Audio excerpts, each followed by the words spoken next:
Hello, and welcome to my 6th episode of Quantum Waves of Wellness.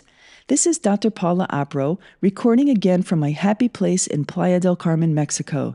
This is my 4th week having fun in the sun, and as I took my daily walk on the beach yesterday, it reminded me of an interesting story that I never shared. 2 years ago, I was here in Mexico when I finished the final step of my PhD.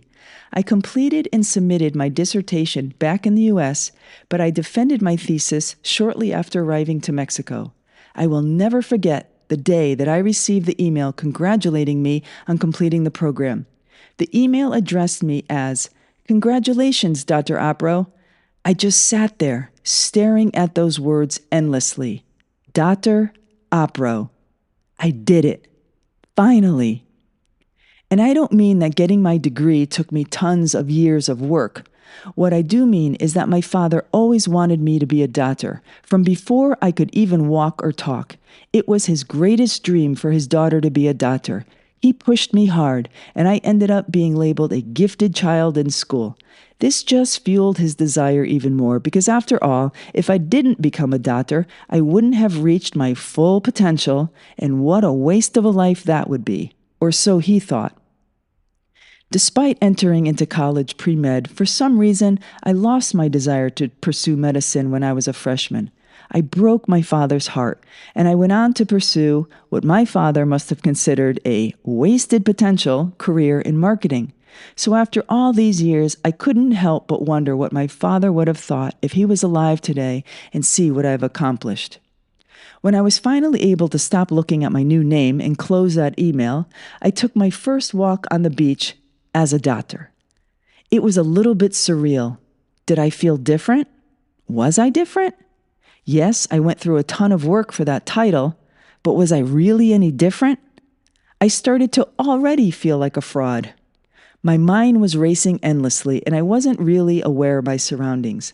I take the same walk on the same sandy beach every single day while I'm here in Mexico. It's easy to zone out because the beach is so pristine you don't even have to be careful where you're walking. There are typically no shells, no coral, no debris, just perfectly soft, flat sand. And then all of a sudden, I literally stepped on a piece of wood. But not just a normal piece of driftwood, this was something very strange, or maybe special. I wasn't quite sure. It was a little 1x3 piece of wood with some objects tied to it. I'll include a photo in the show notes. There was a small doll-like figure with what I think was a piece of Palo Santo next to it. And then below that was some kind of crystal-like disc with something that looked like a copper coil shaped like an Egyptian eye on one side and a spiral on the other side. I assumed this object was part of some kind of Mayan ritual or ceremony. I was always so curious about the meaning, but I didn't even know where to begin to research this. I wasn't sure if the object was meant as a curse or as protection. The little doll at the top was a bit creepy and reminded me of a voodoo doll, but the Palo Santo stick implied protection. I was so confused, but I really felt like it was meant for me. So I picked it up and I carried it back to my place. It sat outside on the patio for days. I think I might have been scared to bring it inside because I just didn't know anything about it. One day, I decided to place my pendulum over it and try to read the energy. I got some strange pendulum motions with no clear readings, and I honestly can't remember what I concluded from that exercise. But what I do remember is what happened next. I placed my pendulum down on the wicker table right next to the object.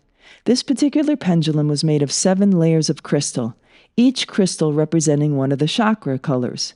When I went back out to the deck, I noticed that my pendulum was literally broke in 2 pieces. Now remember, I placed it down on a soft wicker table right next to this mystery object after swinging the pendulum over it. I got completely freaked out and decided not to get near this thing for the rest of my stay. When it came time to pack up and go home, there was no way I was going to bring this thing back with me, so I hid it in a cabinet and forgot about it. Until the following year when we returned. I don't quite recall all the circumstances of what was going on that year, but everything seemed to go wrong as soon as my husband and I walked into the condo. It took me about a half a day to really feel overwhelmed by bad energy, and that's when the thought of this object came back into my mind. I dug it out of its hiding place and immediately walked down to the beach where I threw it back into the ocean, apologizing for taking it and asking for this energy to be released. I can't help but wonder how all of our previous Airbnb guests felt staying in our place with that thing hidden in the cabinet. Yikes! Ridding my condo of that object was the most refreshing feng shui exercise that I accomplished last year, that's for sure. Do you have anything in or around your home that makes you feel funny or down? Is there a broken appliance or a piece of furniture that makes you frustrated or angry every time you look at it? Is there a room in your house that's out of control with clutter? These negative energy spots can pollute your entire home, and it's important to address them to restore the harmony around and inside of you. If anybody out there is listening to this and recognizes the object from my photo in the show notes, please leave me a comment. I would love to know more about this mystery object. Well, thanks for listening to Quantum Waves of Wellness. I hope you're enjoying these reminders about how very important the energy around you is and how it can't help but to affect the energy inside of you. Please consider subscribing and sharing this channel with a friend. Remember, if you can change your energy, you can change your life.